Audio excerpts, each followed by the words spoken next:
थोड़ी आवाज कम कर दीजिए, हाँ इसको हटा दीजिए, हाँ एकदम सादा कर दीजिए, आवाज थोड़ी कम कर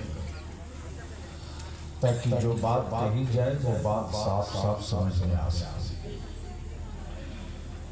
मान लीजिए बात समझ में ना आवे तो चीख चिल्लाकर मरने से कोई शहादत का दर्जा थोड़ी है। सबसे पहले मैं मुबारकबाद पेश करूं। मैं जब से सोच रहा था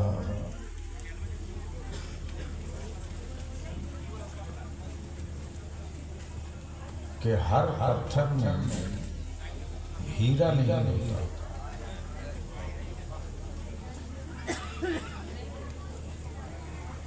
तवज्जो चाहूंगा,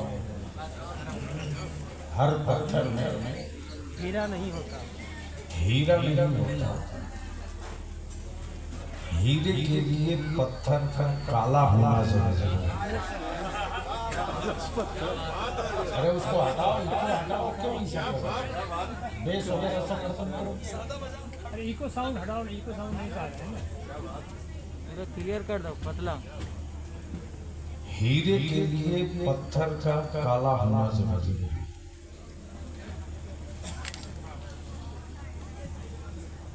लाख कोई कोशिश कर ले कि मार्बल से, ग्रेनाइट से हीरा निकल जाए, ये मुमकिन नहीं है। बल्कि हीरे के लिए पत्थर का काला होना चाहिए।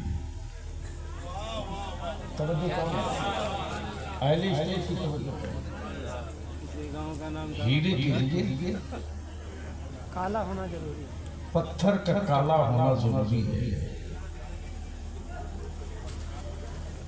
और गुनाहों को जज्ब करने के लिए हजरे अस्वद का स्याह होना भी जरूरी है।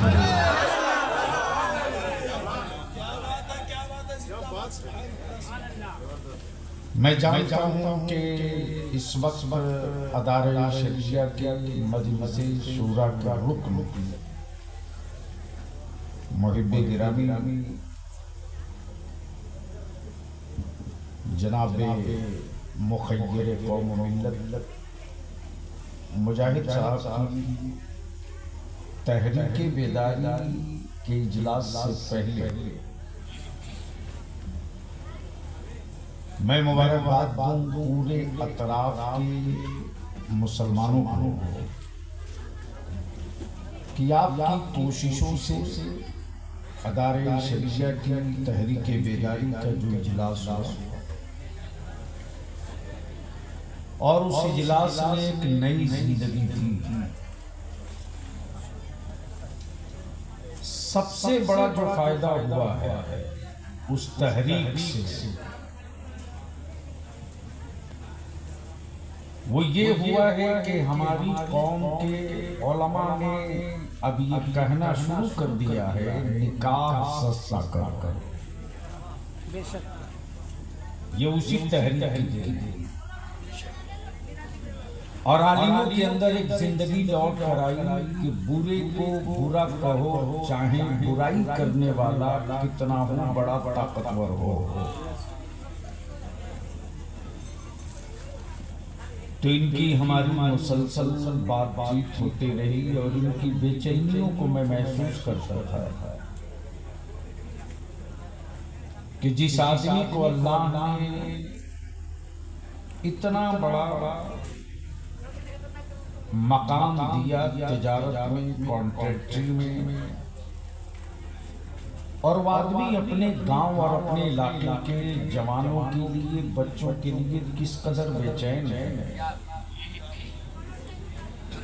इसका मतलब ये है कि जिंदगी है। अल्लाह सलामत रखे। आज बलियावी की थोड़ी देर की गुफ्तगू संजीदगी से सुन ले। बकिया सत्ता, हुकूमत और समाज की खैरियत तो रोज पूछते ही रहता। मुझसे कबल आपने मेरी जमात के सभी खुतबा की गुफ्तगू समाज की, किनका किनका नाम लूं, किनको किनको छोड़, जो जर्रा जहां है वही आफताब है। ए बाबू, ए जो लोग खड़े हो बैठ जाओ, बहुत प्यारे आदमी हैं, बैठ जाओ, बहुत अच्छे लगे। सुभान बैठ जाओ, तुम ही लोगों के लिए हम लोग आए हैं। बाकी तो मुजाहिद साहब से हमेशा मुलाकात हो जाती है और इनकी मौलाना जुनैद साहब, यानी जब भी बात होगी तो सबसे पहले इदारे शरीयत की खबर लेते हैं। और बलियावी जब किसी मुश्किल मरहले में खड़ा होता है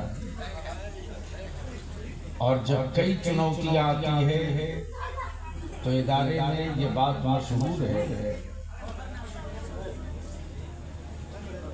कि बलियावी साहब की नजर में मुजाहिद साहब इमरजेंसी चाबी है।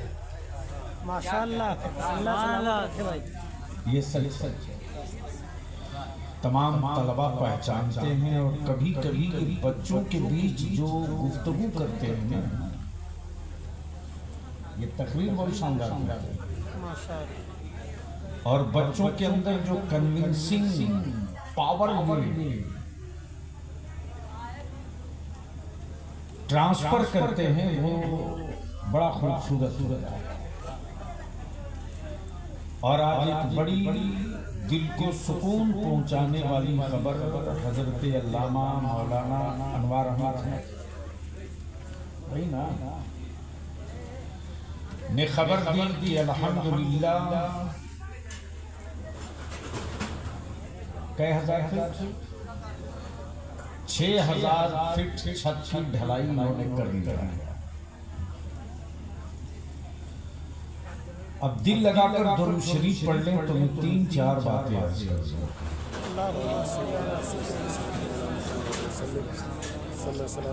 देखिए, मैंने दुरूद शरीफ पढ़ने को कहा, बाबा से गलत पढ़ेंगे थोड़ा मूड बन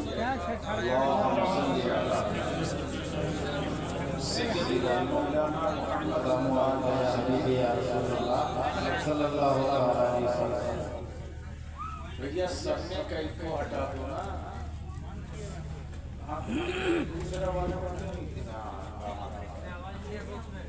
आवाज दीजिए, बॉक्स में आवाज दीजिए सादा करके। असल दिक्कत ये हो रही है कि हमारे जलसों को हमारे ही लोग बंद करा कर साउंड की जितनी जरूरत है उतनी नहीं रखेंगे। 5 किलोमीटर तक आवाज भेजने से क्या फायदा है? सही। अपनी जरूरत भर की आवाज रखें ताकि बात भी समझ में आए और काम भी सही हो, किसी को शिकायत का मौका हो। थोड़ा सा बढ़ा दो, थोड़ा सा बॉक्स का बंद नहीं हो गया, स्पीकर में आवाज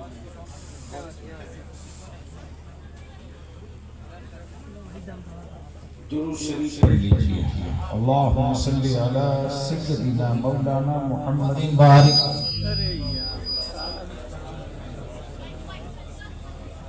सलातुम व सलामुन अलैका या रसूलल्लाह। बदिल लगाइए। आज के जलसे का नाम क्या है? शहंशाह। बहुत गौर से सुनिएगा। शहंशाह हजरत शफी साहब, मदनी बाबू, अल्लामा जुनैद साहब, मदीना तो पहली भी था, आज भी, लेकिन शहंशाह है।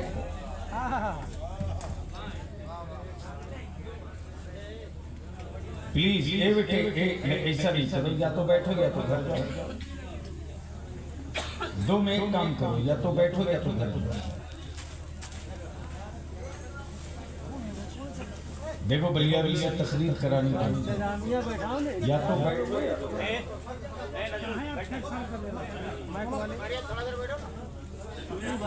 दस 5 मिनट बैठ सकते हो, बैठ जाओ, वरना बलियावी को कोई जरूरी नहीं कि 20,000 का मजमा हो तो तकरीर करेंगे। हम जानते हैं कि 22,000 के लश्कर से जंग नहीं जीता जाता। 72 हुसैन का गुलाम मिल जाए तो पूरा मुल्क जीता जा सकता है। इसलिए हम तो रोज यही देखते हैं। मदीना तो था शहंशाह का। पहले इतनी तवज्जो चाहो, अगर स्टेज वाले बोलेंगे तो आप लोग भी बोल लीजिए, और स्टेज वालों का मुंह खाली हो तो बोलेंगे। बोल लीजिएगा, निकाह नहीं टूटे। बदल लगा, मदीना तो था, है, रहेगा। शहंशाह कौन है? शाह नहीं, शहंशाह। थोड़ी सी तवज्जो कर दो मुसलमानों, पूरी दुनिया की पहली पार्लियामेंट कहाँ बनी? मालूम है?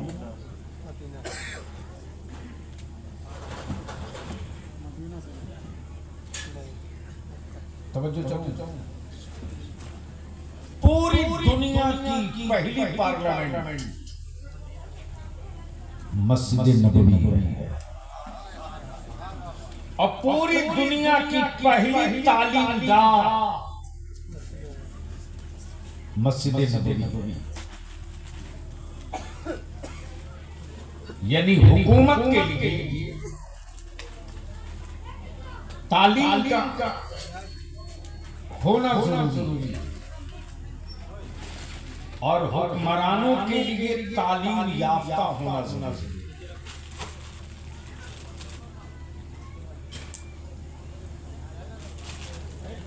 अब बैठ जाओ भैया, जिसको जरूरत होगी ले लेगा, प्लीज। मैं बैठ जाए। सवाल ये उठता है कि इस वक्त पूरी दुनिया चिल्ला रही, चीख रही, मरीज कह रहा डॉक्टर चाहिए, डेवलपमेंट और तरक्की और विकास के खाहा और चाहने वाले इंजीनियर मांग रहे हैं। मुल्क में अमन के साथ सत्ता चलाने के लिए मुंसिफ ऑफिसर चाहिए। लेकिन नबी रहमत सल्लल्लाहु अलैहि वसल्लम ने जो पहला तसव्वुर दिया वो किसका दिया? यूनिवर्सिटी का नहीं, कॉलेज का नहीं, स्कूल का नहीं, मदरसे का। तवज्जो चाहो, पहला तसव्वुर मदरसे का। और बलियावी तो कभी कभी कह देता है, जिस पर बड़ा बवाल होता है, मीडिया ट्रायल होता है। किस बात पर? ये जो आज हिंद हिंद चिल्ला रहे हैं,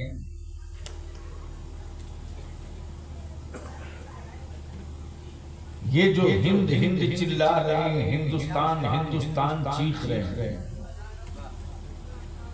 उन्हें खूब पता है कि मुसलमान अपनी जान दे सकता है, लेकिन जो लफ्ज मुस्तफा ने इस्तेमाल कर दिया है उसके तहफ्फुज़ का कभी सौदा नहीं कर सकता। तवज्जो चाहो। अब तो बलियावी कहता है जितने लोग हो सब एक साथ आओ ना, और बता दो कि तुम्हारे ग्रंथों ने, तुम्हारी पुस्तकों ने, तुम्हारी किताबों ने, तुम्हारी हिस्ट्री ने, तुम्हारा इतिहास ने, तुम्हारी संस्कृति ने हिंद कहाँ बोला? तवज्जो चाहो, तवज्जो चाहो, पढ़े लिखो की तवज्जो चाहो। हिंद कब बोला? हिंद कब बोला? हिंद कब बोला? मुगलों के आने से पहले हिंद कब किसने बोला? राजवाड़ों के पैदा होने से पहले हिंद किसने बोला? अंग्रेजों के आने से पहले हिंद किसने बोला? तुमको आज हिंद की बात याद आती है? मेरे पैगंबर ने 1400 वर्ष पहले फरमाया था, हिंद से ईमान की खुशबू आ रही है। हिंद से ईमान की खुशबू आ रही है। ईमान की खुशबू आ रही है। अब अहले तारीख और अहले ज़ौक़ की तवज्जो चाहो। मेरे नबी ने ये नहीं कहा कि कतर से खुशबू आ रही है जी, दमाम से खुशबू आ रही है, कोयत से खुशबू आ रही है, बहरीन से खुशबू आ रही है। मेरे नबी ने ये नहीं कहा कि कोयत से ईमान की खुशबू, बहरीन से ईमान की खुशबू, दुबई से ईमान की खुशबू, सऊदी से ईमान की खुशबू, दम्माम से ईमान की खुशबू। लेकिन मेरे मुस्तफा ने मुस्कुराकर फरमाया, मेरे सहाबा हिंद से ईमान की खुशबू आ रही है।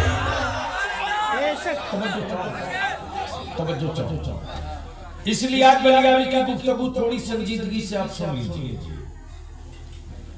ईमान की खुशबू कहां से? हिंद से। जहां मस्जिदें तोड़ी जा रही है, ईमान की खुशबू वही जहां मीनारों के नीचे माबूद भूल जाता। क्या गजब की बात है यार, क्या गजब की बात मौलाना, क्या गजब की बात। सुनोगे तो बोल दूंगा, सुनोगे तो बोल। अरे जोर से बोलो, जोर से बोल। तवज्जो चाहो, अहले हिंद की तवज्जो चाहो। अमा उसी का माबूद गायब होता है जिसे बंदे ने बनाया। उसी का माबूद गायब होता है जिसे बंदे ने बनाया। मेरा माबूद वो नहीं है जिसे बंदा बनाया, मेरा माबूद वो है जो बंदों को बनाया है। दूसरी तरफ ये कि कहते हैं कि सबसे पुराने हम हैं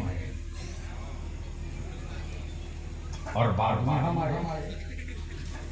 तो बलिया भी कहता कल के टोर,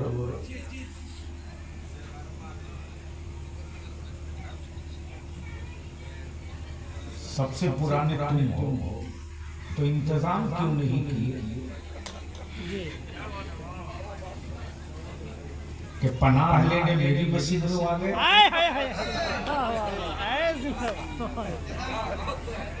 आप लोग डर तो नहीं?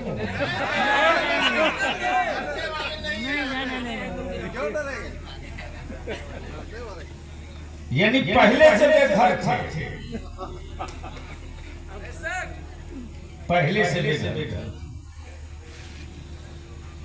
अब सोच लो, जिसका माबूद ही बेघर का हो, उसका अपना घर कहां होगा? आओ जरा करीब आओ काला पत्थर वालों, हम अपने उलमा से विनती करके हाथ जोड़ के सिर्फ दो चीज की खैरात मांगेंगे। आपने कोई अच्छी किताब नहीं लिखी, इसका सदमा हमें नहीं मिले। आपने कोई बिल्डिंग नहीं तामीर नहीं की, इसका एहसास और इसका दर्द हमें नहीं मिले। सिर्फ एक काम कर दीजिए, सिर्फ एक काम, अच्छी बिल्डिंग बनाना कमाल नहीं, बल्कि झोपड़ी ही सही उस छप्पर से अच्छा इंसान बनाना ये कमाल की बात है। तवज्जो। जब इंसान अच्छा होगा तो मुसलमान भी अच्छा हो।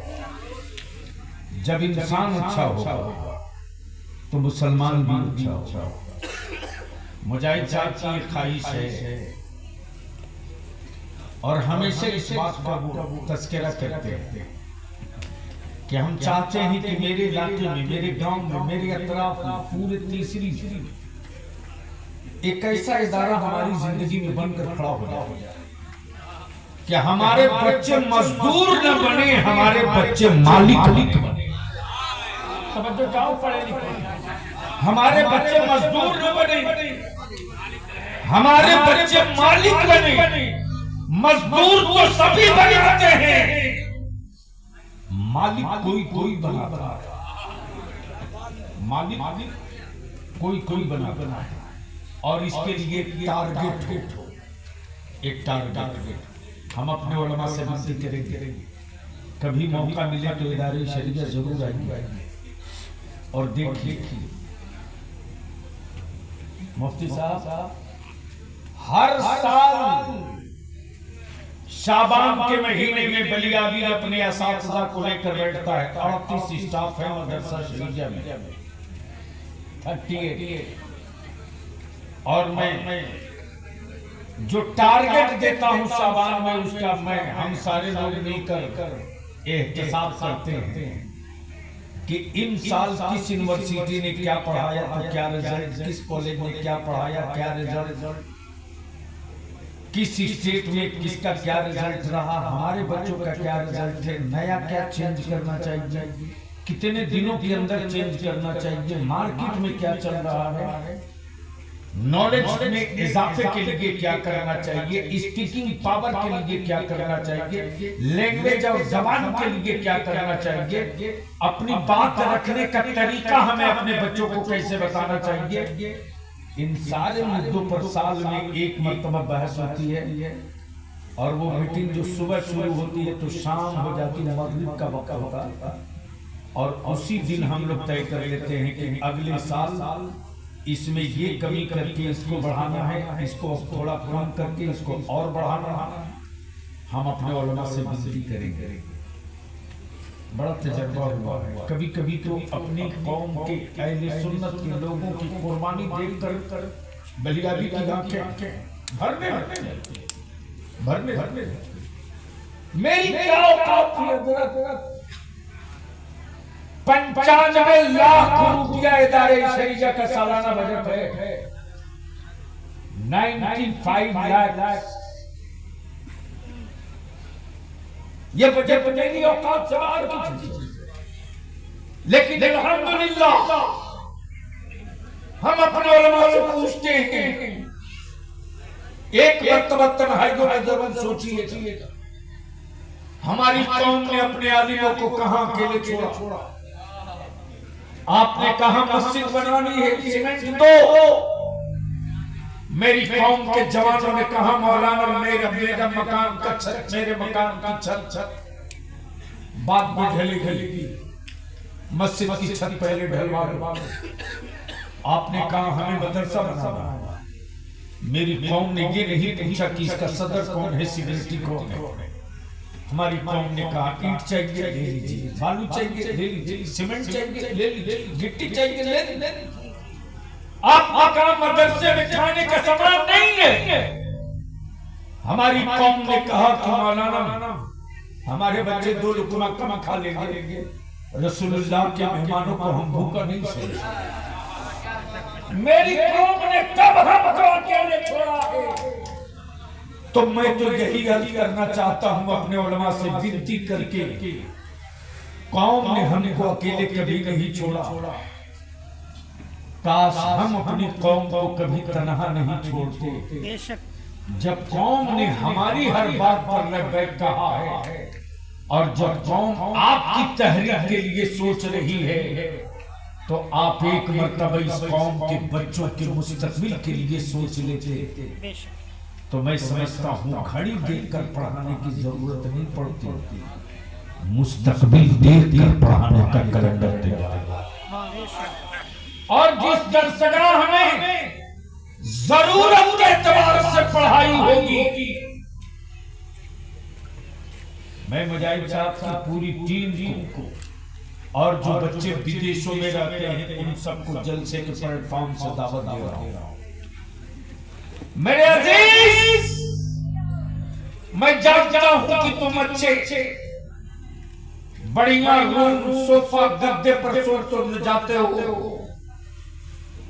जिस्म को आराम मिल जाता है, लेकिन तेरी रूह इसी काला पत्थर के पहाड़ के ऊपर नीचे खेत खलियान में घूमते रहते। इसलिए जितने विदेशों में हमारे नौजवान हो या जो जहां जिस किसी सेक्टर इलाके में कारोबार में एक बजट बनाइए और एक टारगेट तय कीजिए। टारगेट ये हो कि हम नर्सरी से लेकर 5वें क्लास तक और हिफ्ज से लेकर हाई स्कूल तक का वो सिलेबस वो टारगेट कंप्लीट कर दे कि मदरसा हजरत बिलाल से जो बच्चा हिफ्ज करके निकले तो 30 पारा हिफ्ज करते करते हाई स्कूल का एग्जाम भी देकर सर्टिफिकेट साथ हाई स्कूल भी करके अगर ये टारगेट हमने पूरा कर लिया ना तो आने वाले दिनों आप याद रखना, इस गांव को काला पत्थर के नाम से कोई याद करेगा। पत्थर काला होगा लेकिन इससे निकलने वाला हर हिस्सा हीरा बनकर के निकलेगा। और हीरे के लिए पत्थर का काला होना जरूरी है। पत्थर का काला होना ये जुर्म नहीं है, दिलों का काला होना ये सबसे बड़ा।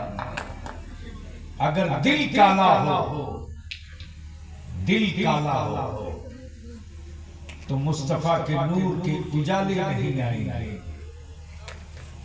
और अगर पत्थर सफेद हो तो उसकी गोद से कभी हीरा नहीं निकलेगा। गोया सफेद जिस्म हो और दिल काला हो तो उजाले नहीं निकलेंगे। और गर्चे चेहरा काला हो लेकिन दिल सफेद हो, साफ हो, तो उसकी इबादतों में भी लज्जत है, उसके सजदों में भी तड़प। अब इसको इसी जगह रोक लीजिए और रोक करके आगे की तरफ बढ़िए। जो प्लान है, जो मंसूबा है, वाली साहब हैं सो गए हैं, तशरीफ लाइए, इधर आइए, तशरीफ लाइए। हमारे मौलाना नहीं, आप आलिमों के वालिद हैं, आप सिर्फ मुजाहिद साहब के बाबा थोड़े ही। माशाअल्लाह, हम अपने उलमा से गुजारिश करेंगे कि माले से माला पहनाकर इनका इस्तकबाल कर। हाजी साहब आपका इस्तकबाल आलिमों ने नहीं किया, अब उलमा करवाए। इसीलिए खाली मुजाहिद साहब के अब्बा थोड़ी, अभी तो आपके कांधे पर बहुत बोझ पड़ रहा है। हमारा नाम बलियाबी है और रईसुल कलम का आइडिया सुन्नत ने हमको सिखाया है कि बाबू ने काम के आदमी को कांधे पर नहीं सर पे लेके चलना चाहिए। काम के आदमी को कांधे पर नहीं सर पे लेके चलना चाहिए। हम एक बात की इल्तिजा करें, बच्चे वही होते हैं, उसी के सामने रोते हैं जिसका कोई गार्जियन नहीं। बोलो सही है कि नहीं? अरे जोर से बोलो ना, अच्छा ईमान से बोलना। किसी अजनबी के सामने किसी का बच्चा रोता है? आपका बेटा कभी मदनी के सामने रोएगा? सादाब पैकर का बेटा कभी अंबर के सामने रोएगा? बच्चा है जरूर, लेकिन उसको भी पता है कहां आंसू गिराने से इनाम मिलेगा। तब तो बलियाबी कहता कल के तुअरो, मौलाना को समझना बहुत आसान है, इमाम अहमद रजा को समझना बहुत आसान नहीं है। तवज्जो चाहो, दिल लगाए, दिल लगाए। क्या कह रहा था? अजनबी के सामने कोई बच्चा नहीं रहता, गर्चे उम्र उसकी साल भर की, लेकिन पड़ोस के सामने नहीं होता। लेकिन अगर हल्की ठेस लग जाए तो माँ के सामने फैल के होता, बाप के सामने लेट के होता, भाई के सामने बिखर के होता। यानी रोने वाले कमजोर बच्चों को भी पता है रोना वही है जहां से इनाम मिले, रोना वही है जहां से इनाम मिले। और ये भी तय है कि गली में हर खेलने वाले बच्चे को कोई माँ बेटा कह के गोद में नहीं उठाती, बल्कि भीड़ चाहे जिस कदर हो, माँ उसी बेटे को आंचल में छुपाती है जो उसका अपना होता है। तवज्जो, दिल लगा लो, बोल दो।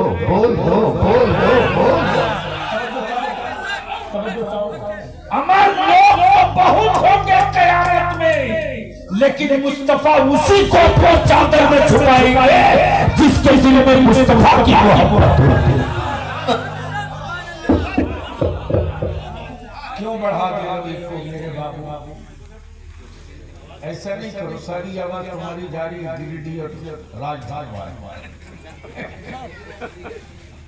बस हर बच्चा हर के सामने नहीं आए, लेकिन जरा तसव्वुर करो, ईमान वालों तसव्वुर करो, मेरे आका करीम का कलमा पढ़े हो तो तसव्वुर करो।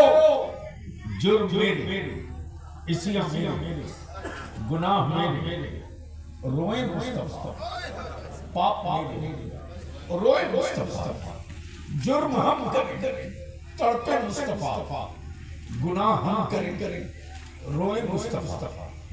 तब बलियारी कहता मेरे अजीज, एक बाप अपनी औलाद से उतनी मोहब्बत नहीं करता जितनी मोहब्बत मेरे आका अपनी उम्मत से फरमाया, जितनी मोहब्बत मेरे आका अपनी उम्मत से फरमाते हैं। अब थोड़ा सा जहन को यहीं रोक लो। कोई एक बेटा है जो अपने बाप का जुर्म ले ले? है कोई? समझो, चाहो है कोई? अमा एक केस हो जाए रेप का, एक मुकदमा हो जाए मर्डर का, तो बाप कहेगा कि मैं जमीन का एक इंच बेच दूंगा बेटी के रिहाई के लिए, लेकिन बेटे का जुर्म नहीं लूंगा। बोलो सही है कि गलत? अरे बोलो ना, सही है कि गलत? यानी जमीन बेच देगा, जुर्म नहीं लेगा, खेत बेच देगा, जुर्म नहीं लेगा, प्रॉपर्टी दे देगा, जुर्म नहीं। आए लेकिन जरा ज़हन को करीब करो कि मेरा नबी अपनी उम्मत से कितना प्यार करता था। अल्लाह अकबर। ये मस्जिद नबवी शरीफ है, कौनैन के आका तशरीफ फरमा है, इसी बीच में जिब्रील आ गया। अल्लाह। और जैसे ही जिब्रील अमीन हाजिर हुए, नबी रहमत फरमाते जिब्रील कहां से आ गया? कहां से? हजरत जिब्रील अर्ज करते, ए अल्लाह के महबूब, मैं जन्नत घूम के आ रहा हूं। क्या कहा? मोहब्बत से बोल, मोहब्बत से बोल। क्या कहा? जन्नत की सैर करके आ रहा हूं। आका फरमाते जिब्रील क्या क्या है जन्नत में? है क्या कहा? क्या क्या है जन्नत में? जिब्रील कहते या रसूलुल्लाह अलैहि सलाम, जो बंदा सोच ले वो सब जन्नत में है, जो तसव्वुर कर ले वो सब जन्नत में है। फिर थोड़ी देर के बाद आका फरमाते जिब्रील और कहां गए थे? जिब्रील अमीन अर्ज करते, ए अल्लाह के महबूब, आज मैंने जहन्नम भी देखा है। अल्लाह अकबर। आका रहमत फरमाते जिब्रील, जहन्नम में किसको किसको देखा है? किसकी उम्मत को देखा है? हजरत जिब्रील कहते या रसूलल्लाह, फला की उम्मत को जहन्नम में देखा, फला की उम्मत को जहन्नम में देखा, फला की उम्मत को जहन्नम में देखा, फला की उम्मत को जहन्नम में देखा। आकाए रहमत फरमाते जिब्रील क्या तूने मेरी उम्मत को भी जहन्नम में देखा? हाँ या रसूल अल्लाह, आपकी उम्मत को भी जहन्नम में देखा। अल्लाह अल्लाह। आकाए रहमत मस्जिद नबवी शरीफ से निकल कर चल पड़े, चल चल चल चल मदीना वीरान सा हो गया। सब है शहंशाह मदीना का, सब है मालिक कौनैन का। सहाबा अर्ज करते ए बिलाल अजान पुकारो। हजरत बिलाल कहते लोगों क्या चाहते हो कि मैं अजान आखिरी पुकार दूं, आखिरी अजान पुकार दूं? क्या चाहते हो मैं आखिरी अजान दूं? हदीस शरीफ से सदर साहब आपकी मस्जिद का मुअज्जिन अशहदु अन्ना मुहम्मद रसूलुल्लाह कहते वक्त अगर पूरब की तरफ घूम जाए तो आप उसको मस्जिद में मुअज्जिन की जगह रखेंगे? नहीं। अशहदु अन्ना मुहम्मद रसूलुल्लाह कहते वक्त अगर उत्तर दक्षिण घूम जाए तो आप उसे मुअज्जिन की जगह रखेंगे? नहीं रखेंगे। लेकिन कुर्बान जाओ हदीस शरीफ में, मिशकात में भी, तिरमिजी में भी, मुअत्ता इमाम मोहम्मद में भी कि जब हजरत बिलाल अज़ान पुकारते थे और जब अशहदु अल्ला इलाहा इल्लल्लाह के बाद अशहदु अन्ना मुहम्मदुर रसूलुल्लाह पर पहुंचते थे तो हजरत बिलाल उस तरफ घूम जाते थे जिस तरफ नबी के कौनैन बैठे होते, तशरीफ फरमा होते। और हजरत बिलाल अपने कान से दाहिने हाथ की शहादत की उंगली निकाल कर इशारा करके कहते अशहदु अन्ना मुहम्मदुर रसूलुल्लाह, इशारा करके। अल्लाह। सारे लोग परेशान।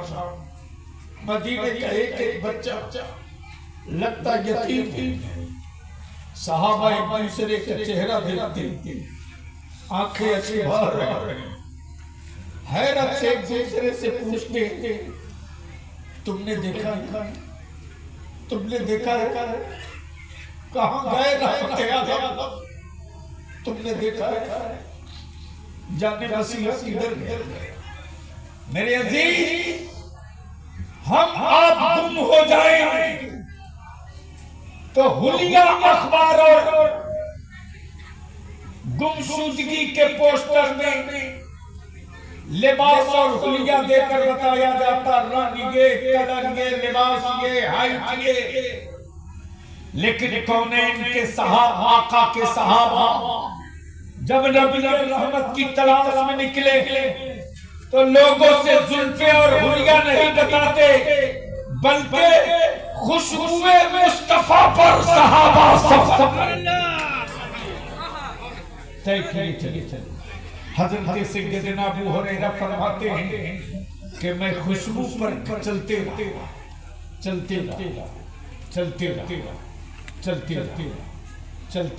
अचानक एक पहाड़ के टीले पर पहुंचा तो क्या देखते कि एक बकरी का चरवाहा जो बहुत सारी झुंड की बकरियां लिए चरा रहा। हजरत अबू हुरैरा फरमाते कि मैं उसके करीब गया और जाने के बाद मैंने पूछा ए बकरियों का चराने वाला, तूने मेरे रसूल को देखा है? तूने मेरे मुस्तफा को देखा है? तूने मेरे आका करीम को देखा है? बकरियों का चराने वाला बोलता ए आने वाला मक्के का, मैं तेरे नबी को नहीं जानता, मैं तेरे रसूल को नहीं जानता, लेकिन आज 3 दिन बीत गए। 3 दिन क्या कहा? 3 दिन बीत गए। इस पहाड़ की खोह में कोई रो रहा है, कोई रो रहा है। और उसके रोने का आलम ये है कि उसके रोने की आवाज सुनकर मेरी बकरियों ने चरना खाना सब छोड़ दिया।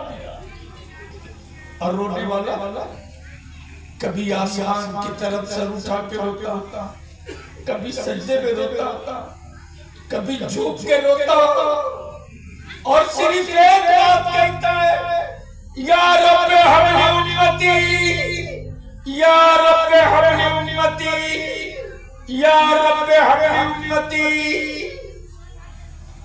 तुझे यकीन नहीं होता? चल दिखा पाओ। हजरत सैयदना अबू हुरैरा जैसे ही पूछे, देखते आकाए रहमत सजदे में है, और या रब्बे हमें उम्मती, या रब्बे हमें उम्मती, या रब्बे हमें उम्मती की सदाएं बुलंद करते आकाए रहमत सल्लल्लाहु अलैहि वसल्लम अपने परवरदिगार से अपनी उम्मत मांग रहे हैं। अब सवाल ये उठता, या रसूलुल्लाह अलैहिस्सलाम, उम्मत सिर्फ मक्के में नहीं, उम्मत सिर्फ मदीने में नहीं, उम्मत सिर्फ अरब में नहीं, उम्मत सिर्फ हाशमी में नहीं, उम्मत सिर्फ कुरैशी में नहीं, उम्मत सिर्फ मुत्तलबी में नहीं, पूरी दुनिया में उम्मत आपकी है या रसूल अल्लाह। वो उम्मत जिसने आपको देखा नहीं, वो उम्मत जो आपसे मिली नहीं, जो उम्मत जो आपके करीब आई नहीं। कौनैन के आका फरमाते, अरे मेरी उम्मत हमें देखे न देखे, मैं अपनी उम्मत को देख रहा हूँ, मैं अपनी उम्मत को देख रहा हूँ, मैं अपनी उम्मत को देख रहा हूँ। अब यहाँ एक बात